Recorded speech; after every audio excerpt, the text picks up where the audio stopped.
sir. All right. Well, a new report finds tax bills for America's richest families are the highest they've been in 30 years.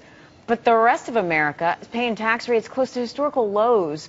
This is according to the Tax Policy Center, and here to weigh on this, of course, Fox News senior judicial analyst, Judge Andrew Napolitano. Judge, I know people filing their tax returns, and they're screaming bloody murder because they've never been so high. Well, the government makes an economic mistake when it raises taxes just a little bit too high, because people that are able to control their income will defer it or receive the income in other ways, end up earning less and paying the government less. So not only are the government's tax revenues down, but the economic activity generated by that wealth is down because there's less of the wealth. So the government sometimes acts as if it's motivated by social interest, not economic interest, a desire to take from the rich and give to the poor, rather than a desire to add to the government's coffers in a financially prudent way, so that, as JFK used to say, a rising tide lifts all ships. So the present government does not seem to accept the JFK logic, and it would, and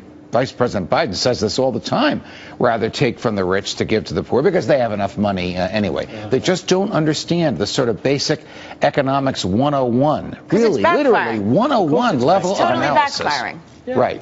Right, exactly. Now, we'll talk about the moral argument. Yeah. You know, that is an argument that will fall on deaf ears, except to a small group of libertarians today, that unless a financial transaction is voluntary, it's immoral. The government just to take money from an individual and not give the person anything greater in return for that additional money that it took is theft. I mean, who has a higher right to private property, the taxpayer or the tax collector? One would say, well, it's my property and I let the government tax it. Yeah, well, then why does the government get it first?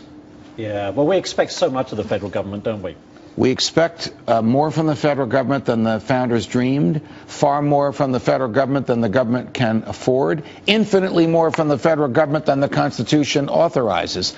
But when the government does things, it drives others out of the markets. Governments own hospitals. Government owns roads.